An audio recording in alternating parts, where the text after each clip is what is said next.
नमस्कार साथियों, आपका बहुत बहुत स्वागत है सरकारी एग्जाम पॉइंट यूट्यूब चैनल पे। आपके अपने यूट्यूब चैनल पे दोस्तों 2-3 दिन से मैथ्स की क्लास नहीं हो रही थी, उसके लिए एक क्षमा चाहते हैं। थोड़ी टेक्निकल प्रॉब्लम की वजह से मैथ्स की क्लास रिकॉर्ड नहीं हो पाई थी। आज हम आपके लिए वापस लेके आए हैं एसएससी का पेपर। जीके की क्लास तो आपको डेली मिल ही रही थी, आज एसएससी का पेपर लेके आए हैं दोस्तों। तो एसएससी का पेपर अभी मैं आपको 2 पार्ट के अंदर सोल्व करवाऊंगा एसएससी का पेपर। पहले 10 क्वेश्चन फिर 10 क्वेश्चन, ठीक है। 2 वीडियो बढ़ेगी साथियों इसकी।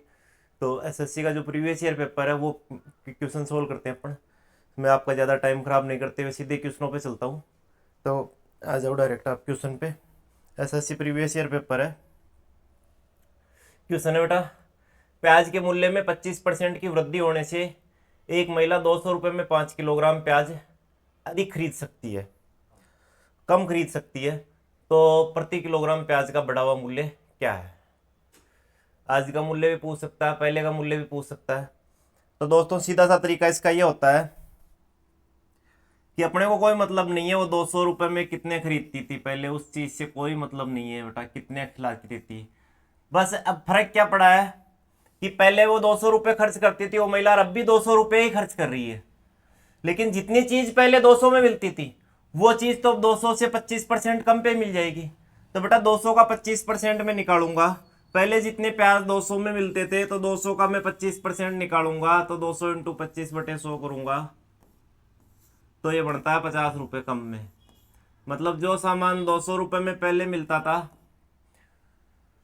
सॉरी बेटा वृद्धि हुई है, प्याज के मूल्य में 25% की वृद्धि होने से एक महिला 200 रुपये में 5 किलोग्राम प्याज कम खरीद सकती है। मतलब जो चीज पहले 200 में मिलती थी वो अब 50 रुपये ज्यादा में मिलेगी अपने को। 50 रुपये ज्यादा का मतलब जो जितना प्याज 200 में मिलता था वो प्याज अब कितने में मिलेगा बेटा, 250 रुपये में मिलेगा। उतना प्याज लेंगे तो, और इतना प्याज अपन 250 रुपये के अंदर, अगर 250 रुपये देके वो उतना प्याज लेके ले लेंगे तो क्वेश्चन बढ़ेगा ही नहीं है। लेकिन अपन 250 नहीं दे रहे हैं, केवल कितने दे रहे हैं, 200। 200 देने का मतलब 50 रुपये कम दे रहे हैं अपन। और 50 रुपये के अंदर कितने प्याज कम मिल रहे हैं, 5 किलो कम मिल रहे हैं। इसका मतलब ये जो 5 किलो कम मिल रहे हैं ये 50 रुपये की वजह से मिल रहे हैं बेटा। तो सीधा सा सिंपल क्वेश्चन ये हो गया कि 5 किलो की जो कीमत है वो 50 के बराबर है बेटा आज की। और 5 किलो 50 के बराबर है तो 1 किलो कितने के बराबर हो गया बेटा, 10 के बराबर। कि 1 किलो प्याज की कीमत 10 रुपये किलो है आज। क्योंकि पहले 200 देते थे, अब 250 देंगे तो काम हो ही जाएगा अपना, कोई दिक्कत ही नहीं आएगी। लेकिन अब तो 250 देने अपने को 250 है, लेकिन वापिस अपन 200 ही खर्च कर रहे हैं। इसका मतलब 50 रुपये कम दे रहे हैं। और जो 50 रुपये कम दे रहे हैं उसमें कितना सामान कम मिल रहा है अपने को, 5 किलो। तो 5 किलो का मूल्य 50 है तो 1 किलो का मूल्य कितना आ गया बेटा, 10। ये कब का मूल्य है, आज का, प्रेजेंट का मूल्य है। बहुत सी बार आता है ऐसा क्वेश्चन। इसका शॉर्टकट तरीका भी होता है, वो डायरेक्ट फॉर्मूला भी होता है बहुत सी जगह, लेकिन वो याद रहेगा नहीं। बाकी मैं जो चैप्टर करवाऊंगा उसके अंदर आपको फॉर्मूले भी करवा दूंगा बेटा। आगे देखो बेटा, एक आदमी पहले 6 घंटे में 240 किलोमीटर, दूसरे दिन 8 घंटे में 360 किलोमीटर, तीसरे दिन 6 घंटे में 450 किलोमीटर की दूरी तय करता है, तो उसके द्वारा 3 दिन में चली गई प्रति घंटे की औसत दूरी क्या होगी। औसत प्रति घंटे कितना चलता है ये देखना बेटा अपने को। तो अपन ये देखेंगे 3 दिन में कुल कितनी दूरी चला वो, कुल दूरी कितनी है और कुल समय कितना लगा, total distance upon total time. तो प्रति घंटे की दूरी आ जाएगी बेटा, क्योंकि औसत कहीं पे भी निकालनी है तो अपने को तो यही होता है बेटा, कुल दूरी बटे कुल समय। तो कुल दूरी देखेंगे 240 तो एक है, 360 एक है और 450 एक है। तो 240 प्लस 360 600 हो गया बेटा। 600 और 450 कितना हो गया, 1050 हो गया बेटा। ये तो आ गई कुल दूरी। और बटे कुल समय, 6 घंटे वो, 8 घंटे ये, 8 और 14, और 14 और 6 ये नीचे, 20 घंटे हो गए बेटा। तो 250 बटे 20, ये आ गया बेटा 52.5 किलोमीटर प्रति घंटे औसत दूरी इसकी। कि औसत कभी भी निकालनी हो तो कुल कितनी दूरी है और कुल कितना समय ले रहा हो, कि टोटल कितना चला हो 3 दिन के अंदर और टोटल टाइम कितना हुआ। आगे चलो बेटा, 46,875 रुपये में एक एयर कंडीशन खरीदा और 8 रुपये प्रति वर्ष कमी होती है बेटा इसके मूल्य में, कमी हास या कमी होती है। तो 3 साल बाद इसका मूल्य क्या होगा। तो सीधा सा तरीका बेटा, इसमें तो कैलकुलेशन तुम्हें खुद को ही करनी पड़ेगी। कितने में खरीदा है, 46,875 में। कोई भी चीज़ अपने आप में 100% होती है बेटा, 8% कम का मतलब इसका मूल्य 92% ही बचेगा। 92/100 तीन बार कम हो रहा है बेटा 3 साल बाद का। 92/100 और 92/100। आगे कैलकुलेशन तो बेटा तुम्हें ही करनी पड़ेगी इसकी। 36,501 के अप्रोक्स आएगी इसकी कैलकुलेशन, देख लेना बेटा करके। अब ये कैलकुलेशन तो करवानी पड़ेगी, या कैलकुलेशन की एक अलग क्लास होती है अपनी 3-4 दिन की, तो वो क्लास के अंदर भी मैं वीडियो बना के डाल दूंगा आपके पास में। बढ़ता तो बेटा 92 की जगह 108 हो जाता है यहाँ पे। 108/100, 108/100, 108। घट रहा तो कोई भी चीज़ अपने आप में 100% होती है, 8% कमी का मतलब 92% हो गया। एक क्लब में 60 महिला सदस्य और 90 महिला सदस्य बेटा, और 60 पुरुष सदस्य है। महिला सदस्यों की औसत आयु 35 है और पुरुष की औसत आयु 45 है। तो पूरे क्लब की औसत आयु क्या होगी बेटा? महिलाओं की कुल आयु निकालनी पड़ेगी और पुरुषों की कुल आयु निकालनी पड़ेगी। महिलाओं की कुल आयु और पुरुषों की कुल आयु का टोटल करना पड़ेगा कि कुल दोनों की मिला के टोटल आयु कितनी हुई है, और भाग में अपने को क्या करना पड़ेगा? भाग में करना पड़ेगा महिला और पुरुष के सदस्यों की संख्या। तो महिलाओं की कुल आयु निकालेंगे बेटा, तो महिला कितनी है अपने पास? 90 तो महिलाएं हैं और औसत इनकी 35 है, तो 90 × 35 करेंगे बेटा कि 90 × 35 कितना होता है? तो बेटा 90 × 35 होता है, ये कैलकुलेट करके देखेंगे, 3150 आएगा 90 × 35। तो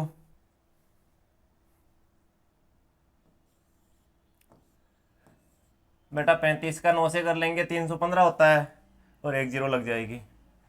आगे पुरुष कितने बेटा? 60 है, और एक पुरुष की कितनी है? 60 × 45 करेंगे बेटा। 60 × 45 करेंगे, 0 का 0, 6 × 30, 3, 6 × 24 और 3 27। अब इन दोनों का टोटल कर लेंगे, कुल 3150 और 2700 का।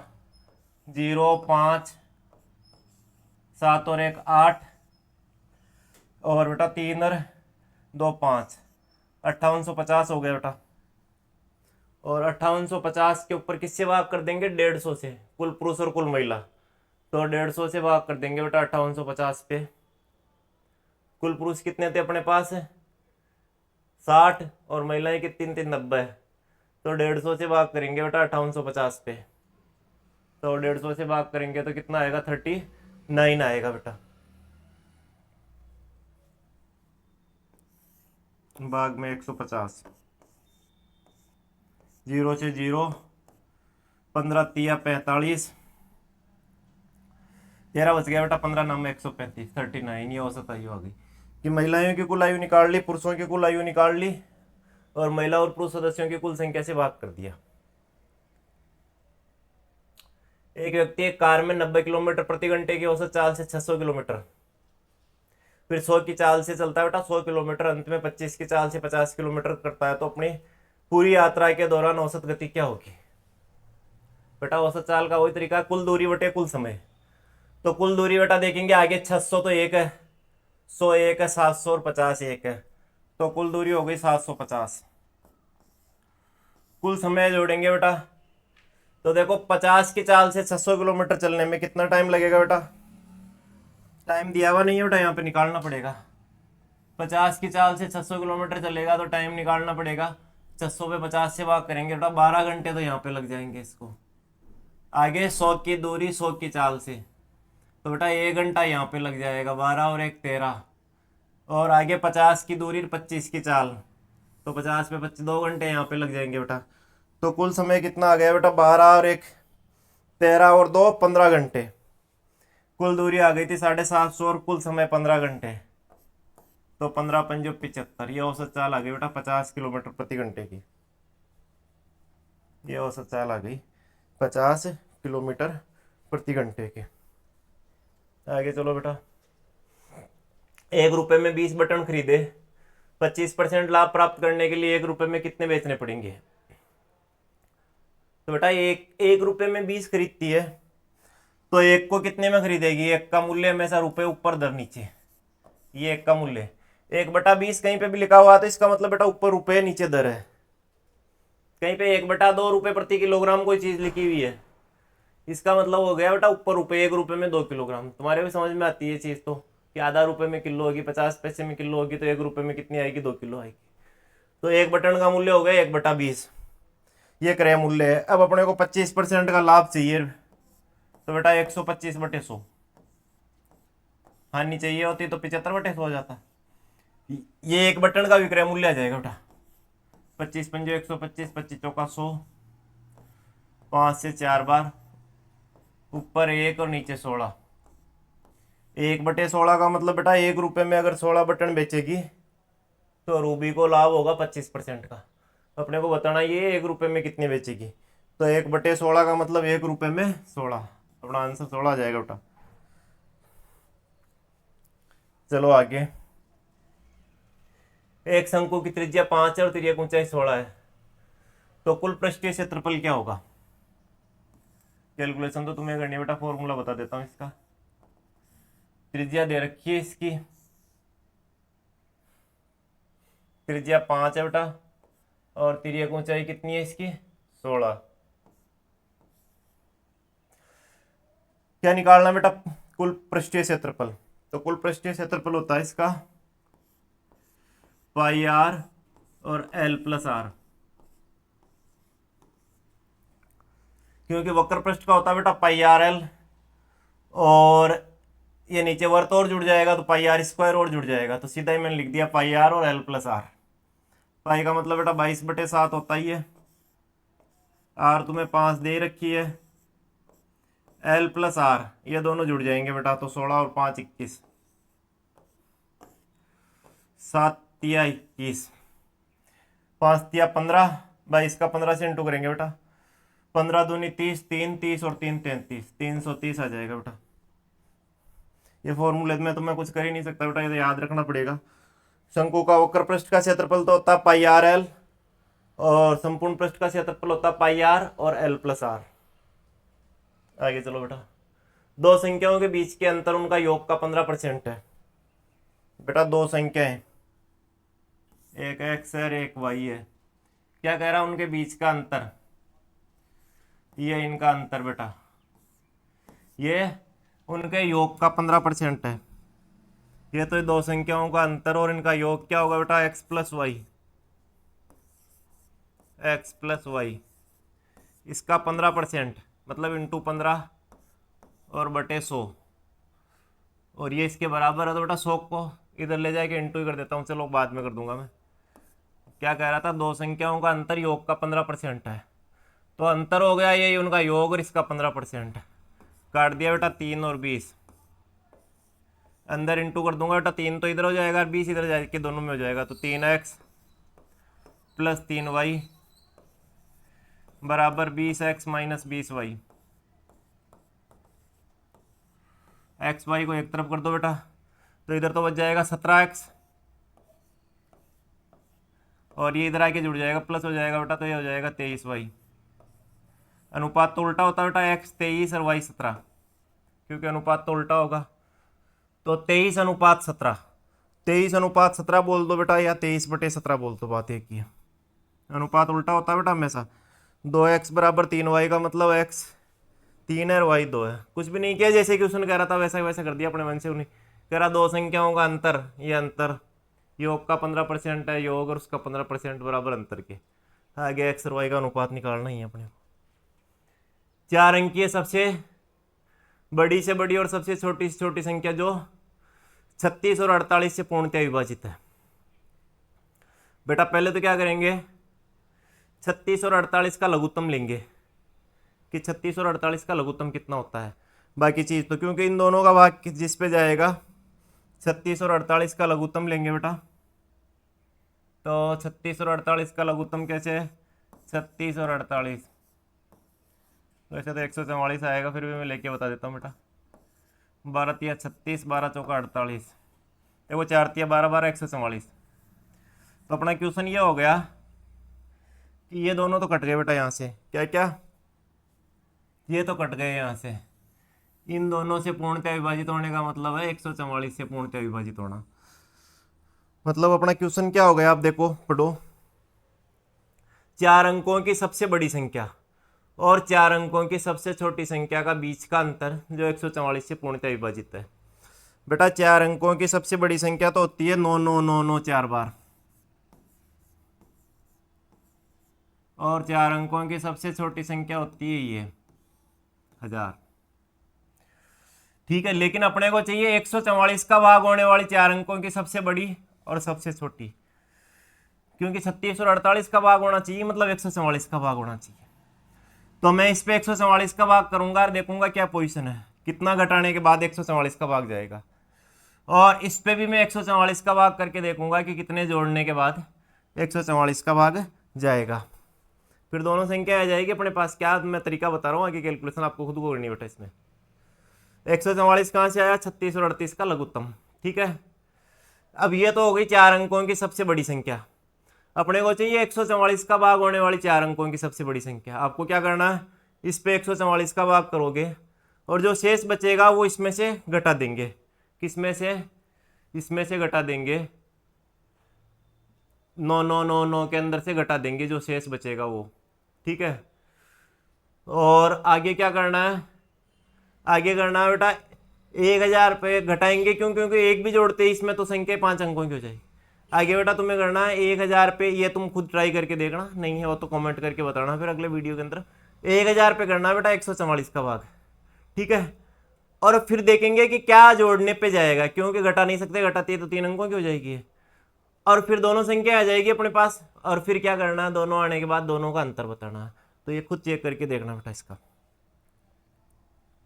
ठीक है, आगे देखो बेटा, राम और श्याम 50 घंटे में एक काम कर सकते हैं। कौन कौन, राम और श्याम, राम प्लस श्याम 50 में। श्याम और सीता, श्याम और सीता का SI लिख रहा हूं बेटा, सीता 75 में। राम और सीता 25 में। तो तीनों मिलकर काम के कितने समय में करेंगे, जोड़े में आ रहे हैं बेटा, राम श्याम, श्याम सीता, राम सीता। तो लघुत्तम के बराबर काम की यूनिट मानेंगे बेटा 50 75 25। 50 75 25 का लघुत्तम आ जाएगा बेटा 300। 300 यूनिट काम है।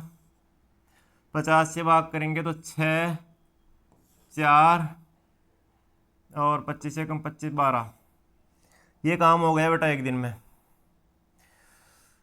6 4 10 और 12 22 यूनिट काम की हो रही है एक दिन के अंदर। लेकिन 22 यूनिट काम के लिए आदमी 6 लग रहे हैं बेटा, हर आदमी 2 बार आ रहा है, तो आधा ही काम होगा। अगर ये 3 ही आदमी लगेंगे तो आधा काम कर देता हूँ, राम श्याम और सीता, तो 11 यूनिट काम ही हो गया। आधा क्यों किया, ये सबके समझ में आना चाहिए बेटा। 6 आदमियों का काम है 22, तो अपने को 3 ही आदमी से काम करवाना ना, तो 11 काम होगा रोज का।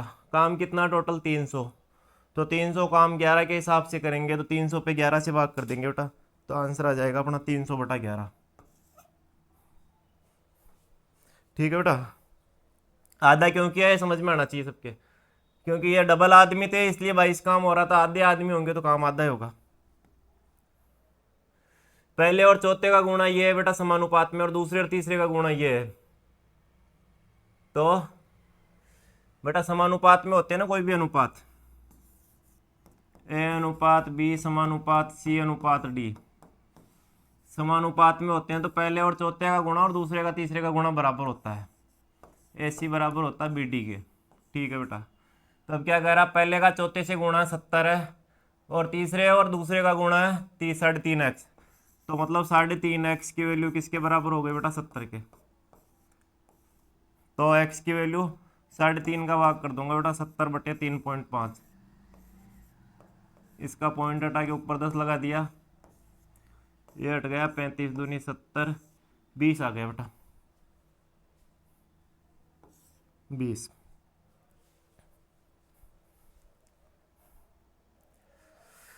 ठीक है बेटा, आगे जो करेंगे अपन वो कल की क्लास में करेंगे। आगे इसके जो भी क्वेश्चन बचे हुए, इसी पेपर के 10 क्वेश्चन जो बचे हुए, जब तक के लिए गुड नाइट। इनको तैयार करो, कोई चीज़ समझ में नहीं आ रही है तो कमेंट करके ज़रूर बताओ, शेयर सब्सक्राइब लाइक, अगर वो जो करवा रहा हूँ वो समझ में आ रही है तो। Okay, good night.